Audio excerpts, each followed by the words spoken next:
بسم اللہ الرحمن الرحیم۔ السلام علیکم دوستو، یہ وہ عقبہ ہے جس کا محض تصور ہی انسان کو دنیا میں بے چین کرنے کے لیے کافی ہے۔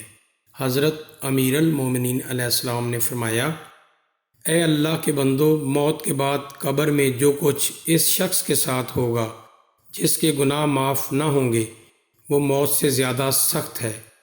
اس کی تنگی، فشار، قید اور تنہائی سے ڈرو۔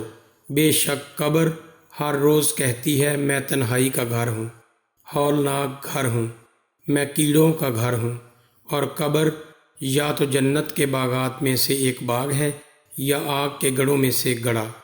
دوستو، یہاں تک کہ آپ نے فرمایا بے شک قبر کی وہ زندگی جس سے اللہ نے اپنے دشمن کو عذاب قبر سے یاد کیا ہے وہ یہ ہے کہ وہ کافر پر 99 اژدہا اس کی قبر میں مسلط کرے گا، اور جو اس کے گوشت کو نوچ لیں گے اور اس کی ہڈیوں کو توڑ ڈالیں گے اور قیامت تک اسی طرح بار بار کرتے رہیں گے۔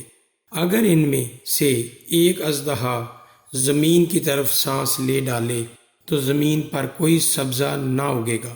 اے اللہ کے بندو، تمہارے نفس کمزور اور تمہارے جسم نازک ہیں، جن کے لیے کمزور ترین اژدہا ہی کافی ہے۔ پیشاب کی نجاست سے عدم اعتراض یا اس کی نجاست کو معمولی سمجھنا، نکتہ چینی کرنا، غیبت کرنا اور رشتہ داروں سے قطع تعلقی کرنا عذاب قبر کا باعث ہے۔ حضرت سعد بن معاذ انصار کے رئیس تھے۔ رسول خدا صلی اللہ علیہ وسلم مسلمانوں کے نزدیک اتنے محترم تھے کہ جب وہ سوار ہو کر آتے تو رسول خدا صلی اللہ علیہ وسلم مسلمانوں کو ان کے استقبال کا حکم فرماتے۔ خود پیغمبر اکرم صلی اللہ علیہ وسلم اس کے وارد ہونے پر کھڑے ہو جاتے۔ یہودیوں کے ساتھ جنگ کے وقت جہاد میں جانا ان کے لیے لازم نہ تھا۔ 70,000 فرشتوں نے ان کے جنازہ کی مشائیت کی اور رسول خدا پا برہنہ اول سے آخر تک جنازہ کے ساتھ رہے اور کندھا دیا اور فرمایا کہ ملائکہ کی صفیں نماز جنازہ کے وقت موجود تھیں اور میرا ہاتھ جبرائیل کے ہاتھ میں تھا اور ساتھ کے جنازہ کی مشائیت کر رہے تھے۔ حضور اکرم صلی اللہ علیہ وسلم کے نزدیک اتنے محترم کہ خود آن حضرت صلی اللہ علیہ وسلم ان کو اپنے ہاتھ سے قبر میں اتارا۔ سعد کی والدہ نے بیٹے سے مخاطب ہو کر کہا، اے سعد بیٹا، تجھے جنت مبارک ہو۔ حضور نے فرمایا، کیسے معلوم کیا تیرا فرزند جنتی ہے؟ تیرے بیٹے سعد پر تو فشار قبر ہو رہا ہے۔ اصحاب نے پوچھا، یا رسول اللہ صلی اللہ علیہ وسلم، کیا سعد بھی فشار قبر میں مبتلا ہے؟ آپ صلی اللہ علیہ وسلم نے فرمایا، ہاں، سعد پر فشار قبر ہو رہا ہے۔ دوسری روایت میں ہے کہ امام علیہ السلام نے سعد کے فشار قبر کا سبب پوچھا تو آپ نے فرمایا اپنے اہل و عیال کے ساتھ بد خلقی کیا کرتا تھا، اس وجہ سے فشار قبر میں مبتلا ہے۔ غور کا مقام ہے، اتنا محترم صحابی بھی فشار قبر سے نہیں بچ سکا۔ ایک روایت کے مطابق فشار قبر ان چیزوں کا کفارہ ہے جن کو مومن ضائع کر دیتے ہیں۔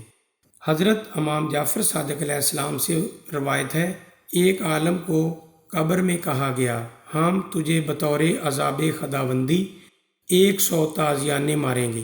اس نے کہا، مجھ میں اس کے برداشت کی طاقت نہیں۔ وہ کم کرتے گئے یہاں تک کہ ایک کوڑے تک پہنچے اور کہا، اب ایک تازیانہ کے علاوہ چارہ نہیں۔ اس نے کہا، یہ عذاب مجھے کس وجہ سے ہوگا؟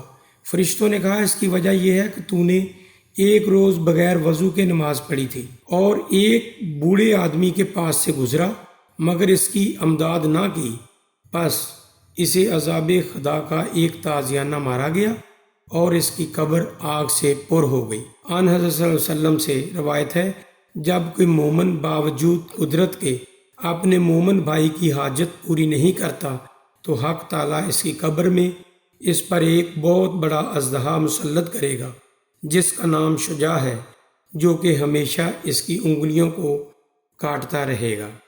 ایک دوسری روایت میں ہے، وہ اس کی انگشت شہادت کو قیامت تک کاٹتا رہے گا، خواہ اس کا یہ گناہ اس نے بخش دیا ہو یا عذاب کا مستحق رہے گا۔